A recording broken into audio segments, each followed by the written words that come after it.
Agora sim, depois de muitas tentativas, vai dar certo. Bom, então eu tenho que compartilhar a tela inteira. Não vai poder ficar vendo agora. Vocês estão vendo agora? Ah, agora estão. Tá. Acho que é a internet aqui do hospital que tá. Estão conseguindo ver bem, né? Agora a gente fica sem retorno, né? Mas devem estar conseguindo ver bem. Se não tiverem conseguindo ver aqui o artigo, daí vocês têm que avisar, porque a gente não consegue ver agora.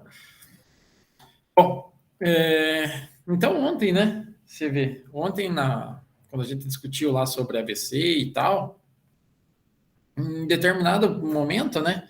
A gente falou sobre o efeito do exercício físico auxiliando, né, uma sequela mais leve, certo? Então, naquele momento, o exercício seria o quê? Uma forma de você pré-condicionar o indivíduo a uma situação isquêmica do AVC, certo? Então, seria o exercício no seu papel pré-condicionando. Até o título lá, se vocês forem observar, né, o título do artigo, a Sabrina já está com a missão, né, de ler esse artigo, né? Já deu? Aí, ó. Ah, não, é que também já faz tempinho, né, que eu tinha te enviado. Aí, ó. Mas no título ele já diz, né? Exercise Preconditioning. Né? Depois o Rafael vai corrigir a pronúncia. Né? Mas é basicamente isso. É o exercício sendo um pré-condicionante, no caso, né, a isquemia do AVC.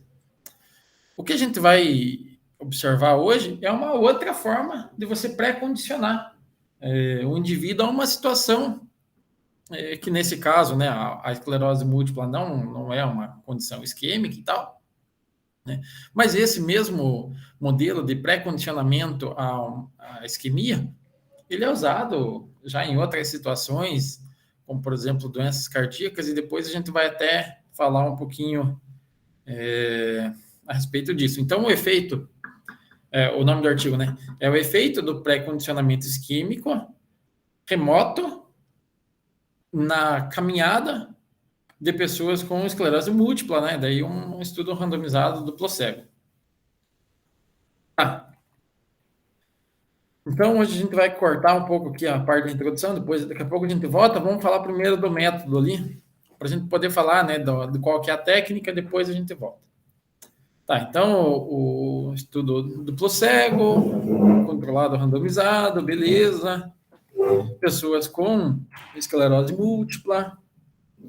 Alguns critérios de inclusões aqui, como, por exemplo, possuir esclerose múltipla, né? Quer dizer, é isso, né? O objetivo da avaliação. Maior de idade, habilidade cognitiva, apto a caminhar por 6 minutos, né? Por quê? Porque iria ser feito um teste de 6 minutos, né? Então, quer dizer, se o cara não consegue fazer o teste, não consegue realizar a tarefa, né? E daí, os valores de pressão arterial, sistólica, né? Que fosse menor do que 170 milímetros de mercúrio. Por quê? Porque essa intervenção, né? Essa técnica de pré-condicionamento isquêmico, basicamente, o que é? Você pegar um manguito igual de pressão arterial, inflar ele até a hora que não passe mais sangue naquela artéria. Então, você vai interromper aquilo, esse fluxo sanguíneo. Por quanto tempo? Geralmente 5 minutos.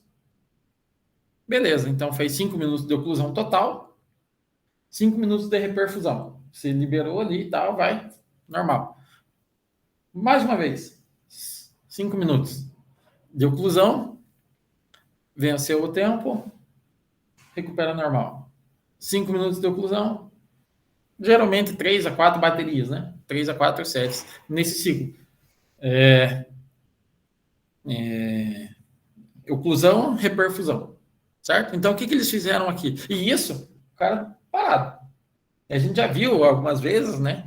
Treinamento lá com restrição do fluxo sanguíneo, onde tem lá uma manguito e tal, que o cara manda ver lá com uma restrição. Não é o caso aqui. Aqui seria uma oclusão total, o indivíduo lá paradão. Por exemplo, o João ali. E por que é remoto nesse caso? Né? Aqui é remoto porque... É remoto em qual sentido? Ah, o aparelho é diferente. Não. É remoto porque a gente vai ver que eles fizeram essa técnica no braço. E qual que era a tarefa? Qual que era o teste? Acabei de falar aqui qual que era o teste. Teste de caminhada. Então, quer dizer, nossa, não tinha ser tentado ali. Ó. Eu entendeu? Fiz no braço e eu tenho benefício na caminhada. Por isso que é remoto. Não é no órgão que você fez. É em órgãos adjacentes ou distantes, né? Ah, mas dá para fazer na perna e treinar a caminhada? Claro que dá. Né? Por que eu acho, Bruno, né? Opinião do Bruno, por que eu acho que eles não fizeram na perna? Ou talvez tenham feito, não sei. Nem em outro estudo. Mas por que eu acho que eles não fizeram na perna? A pessoa com esclerose às vezes já tem uma questão de dor, né? Já tem uma dificuldade ali de membros inferiores. A gente vai ver alguns efeitos adversos, né? Eventos adversos, mas não graves, né? Mas no sentido de ficar mais dolorido, né? Ficar mais avermelhado. Então, de repente, né, a pessoa já tem essa disfunção de marcha e tal, daí você apertar ali demais, promover uma dor, talvez não melhorasse o desempenho. Tá, então como é que eles fizeram aqui? Eles pegaram e inflaram, né, no grupo intervenção, nos membros superiores, 30 milímetros de mercúrio acima da pressão arterial sistólica em repouso. Por que eles não fizeram lá com o Doppler? Não sei, talvez não tivesse. Né? A gente que tem o Doppler aqui, faria ali e tal, mensura, vê qual que é o total, não precisa nem inflar demais, né? E repetiu, né, o ciclo lá de 5 por 5, 3 vezes. No grupo Chan, né, então foi feito que era duplo cego, né, então teria que ter um outro grupo submetendo a mesma, a uma intervenção que pareça, né, a mesma do grupo anterior, só que aqui, como era uma intervenção falsa, né, o que era realizado? Eles pegavam a pressão arterial diastólica, né, então o outro era 30 acima da sistólica. Aqui era 30 milímetros de mercúrio abaixo da diastólica. Então, quer dizer, se o cara estava lá com a pressão arredondando, né, 12 por 8, o grupo intervenção vai fazer com 150 milímetros de mercúrio de restrição. E o grupo chá, 50, né? Porque um é 30 acima da sistólica e o outro é 30 abaixo da diastólica. Por quê? Só para o cara colocar ali o negócio para ele achar que está tendo, né? Ele acha que aquilo é o bicho, né? Ele acha que ele está fazendo igual o outro ali, né? Mas não está fazendo. É uma forma de controle onde você, de certa forma, engana, né, o indivíduo. Vamos ver se tem alguma coisa que não... Agora, sem os atalhozinhos aqui, eu fico meio... Não tem aqui de up? Aqui. Fala, ver. Oh, vamos voltar lá. Sei lá, capaz que esteja. Então, beleza. Então, a técnica era essa. Então, a introdução do artigo, o que ele vai falar lá? Que o exercício físico regular, ele é importante, melhora a fadiga, marcha, qualidade de vida, né? Atrasa a progressão da doença em indivíduos com esclerose, muito legal, muito bom, excelente. No entanto, né, muitas pessoas não realizam, né? Então, aqui o estudo indica que aproximadamente 78% das pessoas com esclerose múltipla não engajam em algum programa de atividade física regular. E isso, consequentemente, vai proporcionar o que ela não tem aqueles benefícios, né? E, automaticamente, boa parte desses indivíduos com esclerose múltipla vai ter problemas com marcha, né? Problemas associados também à característica da doença. E o que essa forma de intervenção, essa isquemia, né? Esse pré-condicionamento isquêmico remoto pode oferecer, né? Qual que é o fundamento dele? É expor, né? Como aqui está escrito, é expor o organismo do indivíduo a períodos breves dessa mudança, né? De oclusão para reperfusão, oclusão para reperfusão. E talvez na condição de esclerose não faça tanto sentido assim, mas quando você imagina um indivíduo com uma doença coronariana, quer dizer, a doença coronariana não vai promover isquemia, certo? Então, será que se você treinar esse indivíduo, né, utilizando dessa técnica, né, ao longo do tempo, quando ele tiver um novo infarto, será que ele não pode ter um benefício? Porque o corpo dele, qual que é a lógica disso? O meu corpo está acostumado a uma situação de isquemia, né? Então, o exercício, de certa forma, trabalha, né, essa condição, né, de maior exposição à circulação menor, mas essa técnica acaba potencializando isso, né? Então, embora os mecanismos precisos ainda não sejam conhecidos, né, mas acredita-se, né, a questão de mudanças de expressão gênica, função celular, adaptação mitocondrial, melhora, né, dessa eficiência metabólica, depressão de oxigênio, de glicogênio, além dos fatores próprios de vasodilatação, né, que podem estar associados nesse ciclo de oclusão-reperfusão. Então, seriam esses os mecanismos, né, que estariam levando a um melhor resultado em uma prova física e, consequentemente, também uma melhor adaptação em uma situação de isquemia. Bom, então aqui a gente já passou. Então, aqui só para ficar fácil, né, para todo mundo entender, né? Quem ainda estiver muito perdido, então 10 minutos de descanso, pressão arterial e frequência cardíaca. Avaliou ali em repouso. Manda ver num teste. Faz o teste de caminhada lá, 6 minutos, aquele, o tradicionalzão. Beleza. Pega no final do teste Borg, pressão e frequência cardíaca. Descansa, né? 10 minutos, dá aquele intervalinho, mensura de novo, pressão e frequência cardíaca, daí faz a intervenção, que é 5,5, 5,5. Por isso que eu coloquei lá no... Agora tô a nível jornalista. Estou fazendo aqueles clickbait, né? Aquela manchete chamativa. Eu coloquei lá uma intervenção de menos de 30 minutos, melhor velocidade de marcha em esclerose múltipla. Né? Nossa, mas não existe. Não, mas existe, né? Então, eu coloquei lá o clickbait, mas eu esqueci de deixar o link. Então, ficou o clickbait sem clique, né? Sem o link, como o Rafael até observou. Então, daí faria a intervenção aqui, o placebo, então 5, 5, 5, 5, 5, 5. Dá quantos minutos isso? 5, 5, 5, 5, 5. Não, 30, né? 5 vezes 5? Não, então é 5, 5, 5, 5, 5, 5. 30. É. Não, é que tem o último 5 conta, porque ele tem que dar o descanso, né? Bom, depois, PC6 de novo. Simples. Nova coleta ali de Borg, pressão, frequência. Registro de eventos adversos, dor, essas coisas, a gente vai ver ali. 10 minutos de descanso, verificaram de novo pressão e frequência cardíaca e tchau, obrigado, Deus abençoe. Simples, tudo em um dia. Então, vamos ver agora. Vamos ver. Ou então, em relação a... Deixa eu ver se tem uma coisa aqui. Nossa, é muito ruim sem ter o botão.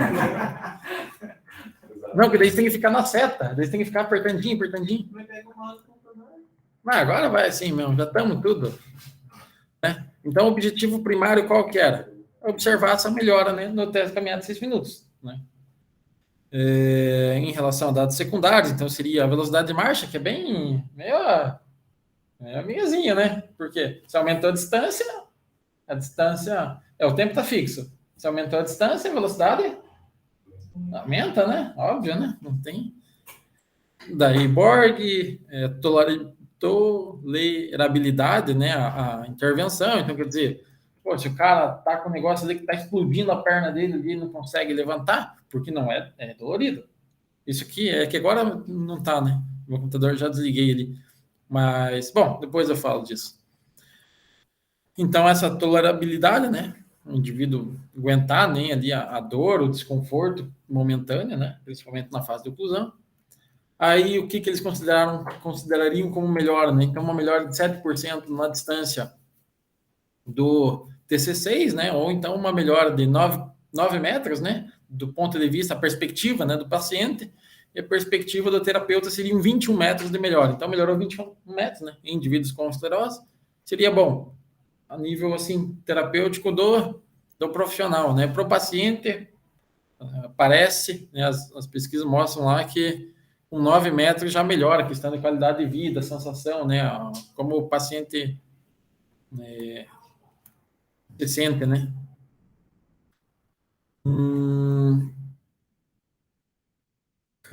Daí, nas estatísticas, a gente tinha grifado aqui para vocês lembrarem lá dos testes, né? Teste de pareada, teste de Wilcoxon, tudo tem lá naquele tutorial lá. Meno Whitney, não marquei aqui, mas tem lá também. Relação de Pearson. Então, tem tudo lá. Depois vocês podem olhar. Vamos ver aqui alguns dados. A média do povão lá, 44 anos, né? Grupo X, 47. Mulheres em percentual, 70% no grupo X. No grupo intervenção, 45%, uma diferença, né? E aí tem os tipos de esclerose, né? O mais comum, né, é mesmo o remitente recorrente, mas tem os progressivos primário e secundário. E a maior percentual, seja no primário, seja no secundário, ficou mesmo no grupo de intervenção. Então, os pacientes mais leves ou mais graves, sabendo que você apresentou esses dias aí, né? Os progressivos primário e secundário é mais graves, não era? Isso que você falou? Então ficou já no grupo de intervenção. Bom tempo de diagnóstico, né? Então, 137 meses, dá quantos meses? De quantos anos? Sei, João, você que é bom de conta. 137. É? Sabe que dá 11 anos? 11 anos e um pouquinho? Sim. Por aí? 11 anos e meio, quase, né? Daí o EDSS. A média para o grupo mediana, né? Na verdade, para o grupo XAN, 3,5. Para o grupo de intervenção, 5. Então, quer dizer, o grupo de intervenção era mais afetado ou menos afetado? Mais afetado, né? Daí tem aqui, né, o EDSS, né? Individualizado, né? Dá para depois ver ali com mais detalhes. Bom, em relação aos resultados. Em relação a... Bom, eu acho que tem uma tabela aqui que vai ser melhor. Vamos ver aqui. Acho que essa aqui a gente vai... Tá basicamente os mesmos resultados lá. Porque aqui já vai falar da melhora, né? Lá vai falar só dos dados dos valores absolutos. Em relação à melhora, no tese caminhada 6 minutos após a intervenção. No chão melhorou também. Melhorou 7 metros.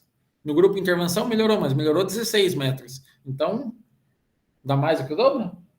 Mais do que o dobro, né? O que seria essa melhora no grupo chão? O que poderia... O aprendizado do teste?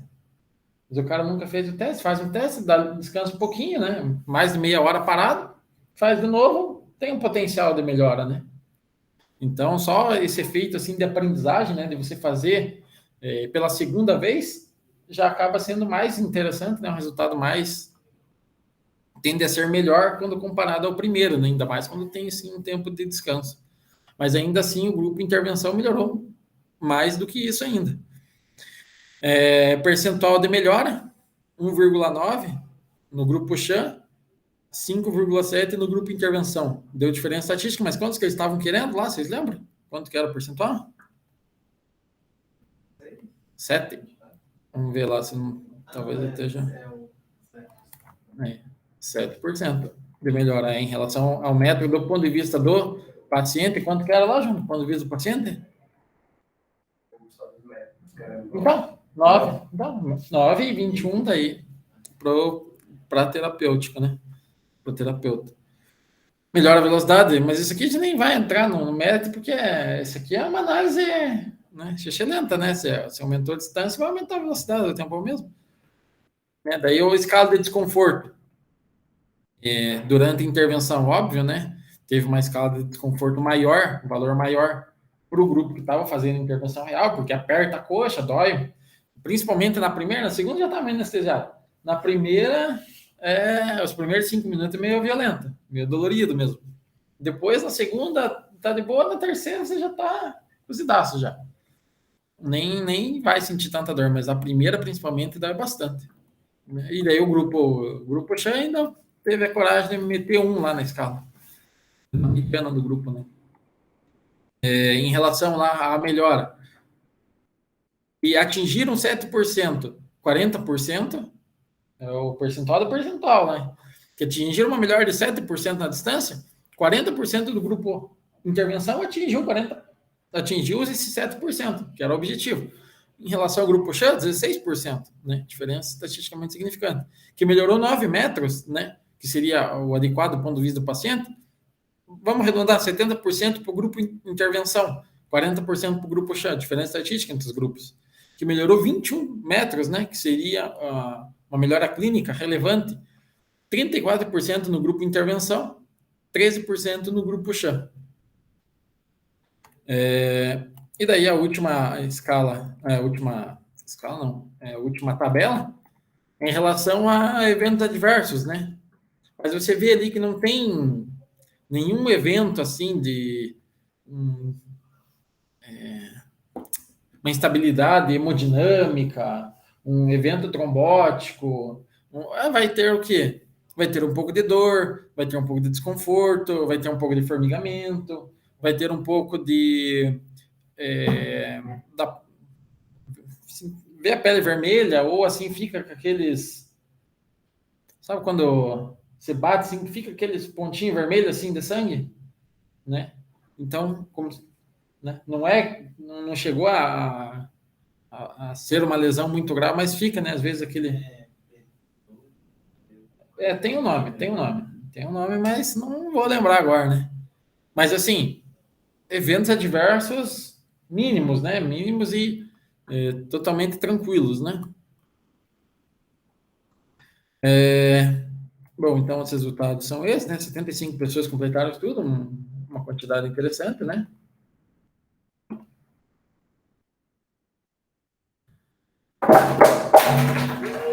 Aí, ó. Aí, basicamente, aqui a discussão é meio lenta, né? Porque é o primeiro estudo clínico na esclerose múltipla, né? Então, vai. Aí, ó. Petequias. Aí, ó. Que nome safado, né? Safado esse nome. Então, como é o primeiro estudo, né? Dessa abordagem, não tem muito o que comparar e tal, mas eu deixei grifado aqui. Uma revisão sistemática observou que em uma realização em atletas, melhorou 67% da performance de atletas. Então, quer dizer, né? Interessante, né? Imagina, num nível maior, né, de competição, pode ter um efeito interessante. Atletas com patologia. Atletas em geral. Você vê que é um resultado, né? Bom, daí outros demonstraram ali melhora de extensão de joelho após uma única sessão, né? Em pacientes com AVC daí. Então, pacientes com AVC crônico, com uma sessão igual esse, né? Esse é uma sessão só, melhorou a extensão de joelho. Interessante. Daí aqui vai falar, né, que teve um grupo mais grave, né, na questão do grupo de intervenção e tal. Depois vocês dão uma olhada lá, não tem muita coisa na discussão. Tem algumas coisas em relação às vias ali, as posições e tal. Basicamente, é isso. Deixa eu encerrar aqui a gravação para a gente poder fazer a discussão.